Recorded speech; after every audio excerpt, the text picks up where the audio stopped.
This is the Extra Point Podcast. During this podcast, we will dive deeper into our Sunday teaching and share practical next steps for your faith journey. Now, let's kick off the Extra Point.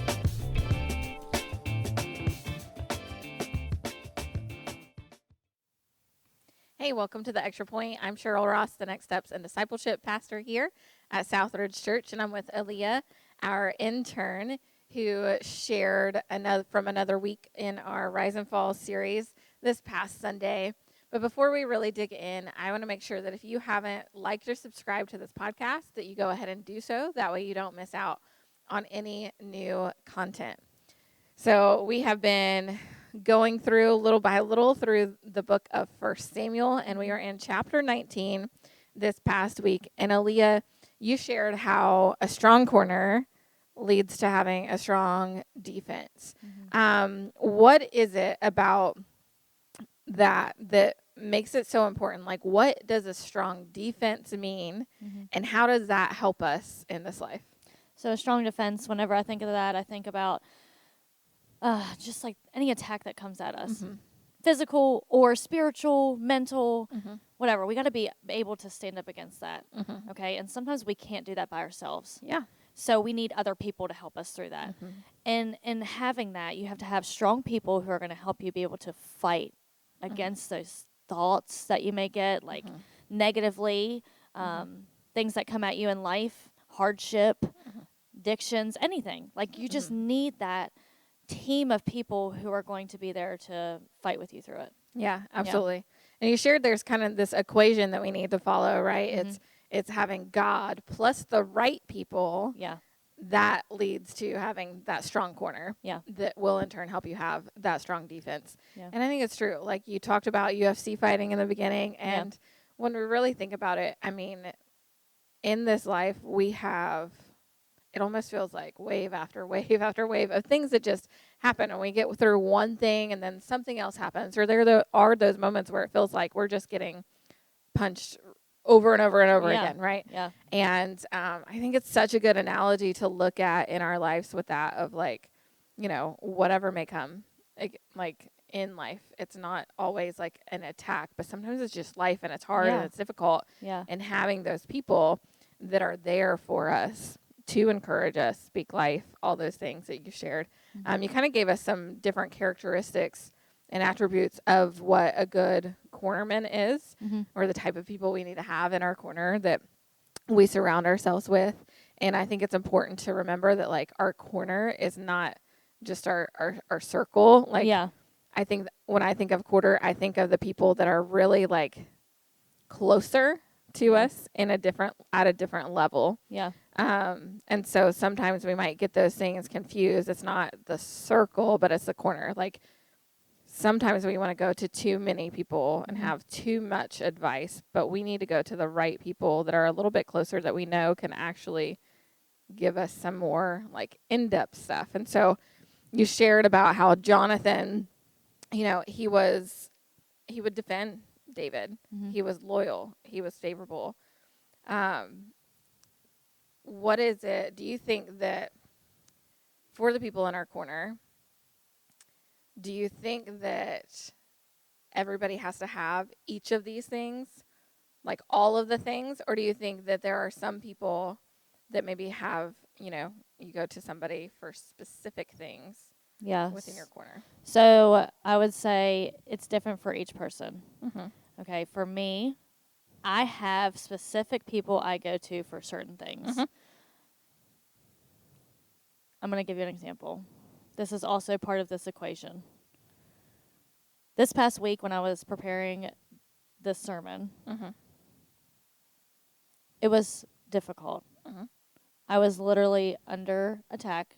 Like, life was being thrown at me. I had kids, dinner, cooking, cleaning, on top of having to do this, doing stuff at work. And then I just started feeling like maybe I'm not called to preach. Maybe I am not called to preach this past Sunday. Maybe I'm not called to do these things. Maybe God picked the wrong person. Like, I had all these thoughts in my head, right? And I wanted to quit. I wanted to walk away, and I wanted to say, I'm done with ministry. This is hard. Because if I'm being honest with you, this isn't what I want to do. But I know that's what God's called me to do. So it was challenging. But I went to those people that are in my corner. Some for prayer, some that were people who were like, I am invested in you, I will sit with you, and I will help you. Some people who said, girl, I'm here to speak truth to you. I will remain loyal to you no matter what you decide. I'm going to lead you back to the King. I'm going to lead you to life right now. Because what is being spoke into you from the enemy is not truth. Yeah. You know, so I had 3 different people that I went through that were in my corner the past week. Yeah. You know, about what I was struggling with. It wasn't just one singular person. Yes. You know, so I had to have different people who touched different parts of that cornerman. And then I ultimately had to lean on my cutman through it. I had to spend time with God. Yeah. I had to lean on Jesus during it. Yeah. Because it was hard. It was tough. Absolutely. But because of that, I was able to come out with a victory. You know what I mean? In the end. So yeah, absolutely. And that's a good point. So like our cutman, you shared as Jesus. Jesus is the ultimate cutman. Yeah. Like, and that's that God part of that equation. And there are some things like people can only take us so far and give us so much. Yeah. But then we also need to remember that people don't replace that time with him. Exactly. In anything that we're doing, any struggle we're facing, like you still need Jesus. You still need to go to God. You still need to pray. You still need to get in the Word. Those people will only take you so far. It's that combination of both. But what I love about that personal story you shared is that I think sometimes we are guilty of trying to put it all on one person. Yes. And that is also a struggle. That's oftentimes where like one person can't be everything to you. Yeah. Because that one person also has all their life stuff that they're dealing with, the kids, the house, the work, all that they're also going through. And so I think the mistake that is often made when we're trying to, you know, build our corner with the right people is that sometimes we want to put it all on one person. Yeah. And knowing, I think recognizing who you can go to, you know, you might have the one who's the encourager, who's going to like pump you up, get you, you know, understanding like, yes, you can do it. That's going to cheer you on. That's going to do those things. You're going to have the person who has a lot of wisdom and can help guide you, or the people who have the knowledge of the truth that can help, you know, lead you back to where, you know, away from those negative thoughts, away from those things. And so I think it's important in like identifying the specific ways that those certain people can help you and who to go to for those things. Yeah. Like I know in my life, you know, my husband obviously is in my corner, but there are some things that I just need to go to somebody else about. Yeah. And that's okay. And he might know about those things, but he might not be the person who is going to give me the exact like stuff that I need in that moment. And so knowing for instance, for ministry stuff, I have a couple of pastor friends that I can go to. I mean, I just had to reach out to another pastor today.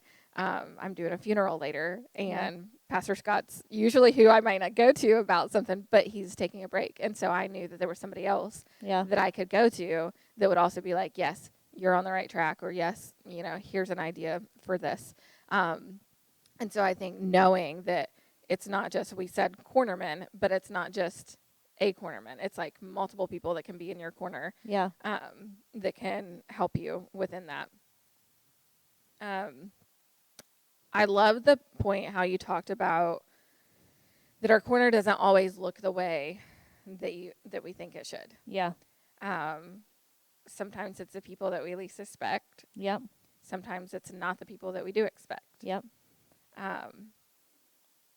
Let's dig into that a little bit more, because I think for a lot of people, we live in an area, if you're local to us, we live in an area that it is very family oriented. Yeah. There are close ties to family. People are kind of close by. Like, yes, there are transplants that come in, like, that maybe don't, even my family, I mean, they're over an hour away. That's doable in a day, you know what I mean? Yeah. But for a lot of people, they're really close. Like, I know people who literally live right next to their family. Yeah.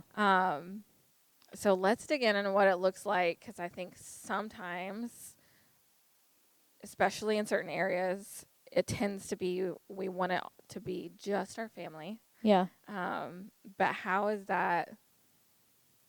can that factor even sometimes negatively within this? Like, how do we need to look for those people outside of maybe the norm or what's culturally typical in our space? Yeah. So for me, it was easy for me to be away from that thought of it's just my family, because it used to be. I used to think it was just like my family because I lived with them. And I was, especially when I just got sober, I lived down here, but they were all I had was my family. And I thought, they're in my corner. They're in my circle. I like that you pointed that out earlier, because I had researched that before, the difference between a circle and a corner. Your family can be in your circle, absolutely.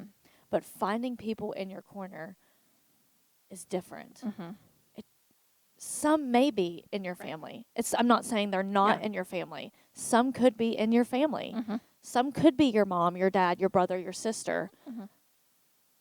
But they could also not be in your corner.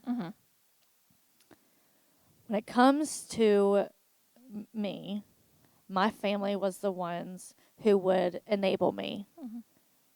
And literally, even my friends, they would enable me, would agree with whatever I had to say. People in your corner aren't always going to enable you and agree with you. Right. They're going to be the ones leading you to truth. They're going to be the ones that are like, okay, yeah, but I don't think that's right. You know what I mean? So like, finding those people means getting out. Getting out of your comfort zone, getting out of your circle, finding community. And that could look like something here that we do, which is groups. You could find a community here, finding people that have the same type of vision and values that you may have. Yeah, absolutely. Yeah. And I think that sometimes it does require work on our part. Oh, yeah. But I think that sometimes we can feel like we're doing the right things, like we're joining a group and we're doing this and we're doing that, but we're not taking it a step further. Yeah. Because sometimes our groups are a little bit big, and it's hard to go deep in that setting. But there might be somebody within that group that you could actually reach out to outside of group and say, hey, can we meet up for coffee? I'm really struggling right now. Yeah. But I think, like, sometimes we want people to just come to us all the time, but we actually have to ask for it, ask for what we need. Yeah. And I think that's hard. Like, I feel like a lot of times people struggle so much with that because we don't want to feel needy, or we don't want to burden them, or we don't whatever. But honestly, I'm going to tell you that there are probably people in your circle that want you to do that. Yeah. That they want to help, but they don't know how. Yeah. And so even just saying, hey, I really need to just get together with somebody weekly, like just for coffee or just for some FaceTime or whatever, because I'm at home a lot. Like, I think of my husband who works from home all the time, and his biggest social interaction is church. And so, like, he needs somebody who might reach out or, like, is willing to meet up with him on a regular basis. Outside of just church, because church is big scale. We need small scale. Like, corner is small scale. But I think it's also, like, just not being afraid to ask for what you need. In people, like, seek them out. If you see, oh, this is somebody who believes the same stuff as I am, who seems to be on the same journey as I am, who's walking the same line, who's, like, has some similar goals, or this, like, reaching out and being like, hey, I think I'd really like to get together with you. And it doesn't happen instantly. Like, it's fostering that relationship over time. And I think that's sometimes the other mistake, is that, like, we think that it should happen like this. And there might be those people that you have that instant connection with. But I mean, even if I have an instant connection with you, I'm probably not necessarily going to trust you to come and sit with my kids or take my kid to a ball game or, like, whatever. I'm going to want to foster that relationship for a little while before I get to that level. And so it does take time. It takes investing. And so that was one of the things you pointed out with McHale, however you want to say her name. McHale. Sorry. like, she was invested Yes. in David. She took time.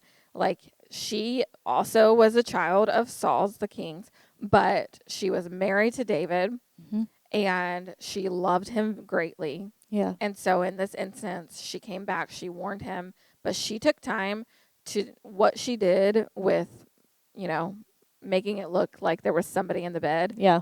threw the soldiers off enough that it gave him time to escape. Yeah. But I think the opposite is also true, that we also need to be invested, because David was also obviously invested in that relationship. Yeah. Like, he went, there's a story we passed over, but he went and defeated, he was supposed to defeat 100 Philistines and bring back 100 foreskins. We're just going to say it.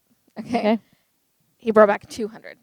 He did that in order to be able to have her as his wife.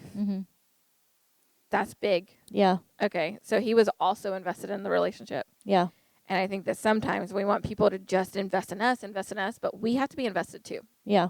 And so it's that investing in the relationship, I think, on both sides to get it to that place to where you have that level of trust, you have that level of knowing that you can go to them and they can come to you. Yeah. And, you know, and I think that sometimes, like, we're mutually in each other's corners. Yeah. Because when we do this right, you can be. Like, Yeah. it's not a they do everything for you and you never do anything for them. Yeah. Exactly. And so, like, one of the leadership things I did, she talked about networking, that often in networking, people are only looking for people that can do something for them, but that it really needs to be seen in a different way of what can we do for each other. Yeah. And I think if we look at the corner, like building our corner in that same way, I think it can be very helpful, because as you invest, they're also investing, and you build that along the way. Yeah. But it does take time. It does. And effort. It does. And that's why I think I loved your questionnaire at the end, that, you know, allows us to get thinking of who is in my corner. Yeah. Do I even have anybody in my corner? Yeah.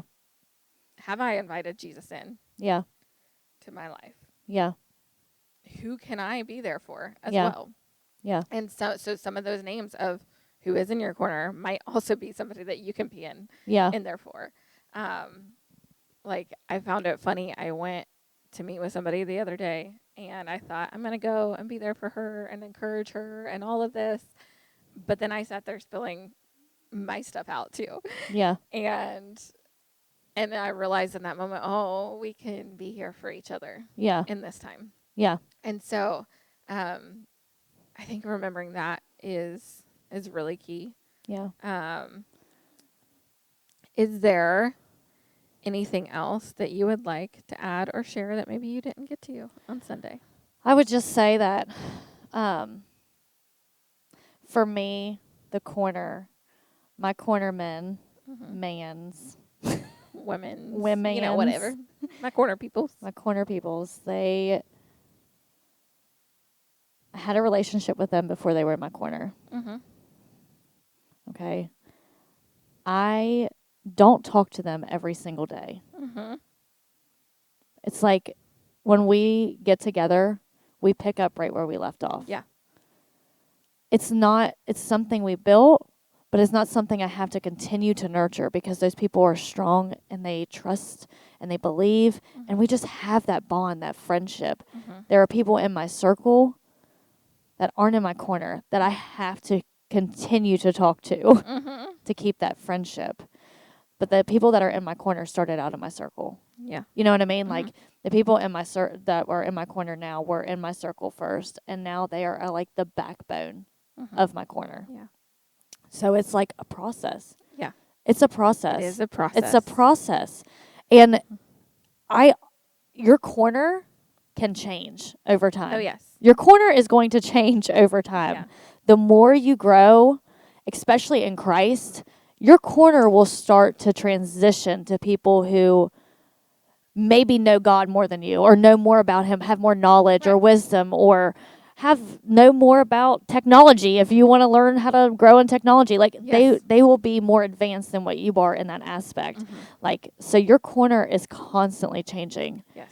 And I think that's important to just point out. Yeah. That it's going to change. Yeah, I think your corner is similar to other relationships. Like you have reason, season, and lifetime ones. Yep. And I think if we can remember this, then we don't get upset when somebody in our corner leaves and somebody else new comes in, or, like you were saying, want to learn about technology more. Like that's a reason for somebody to be in your corner. Yeah. Once that reason has passed, Yeah.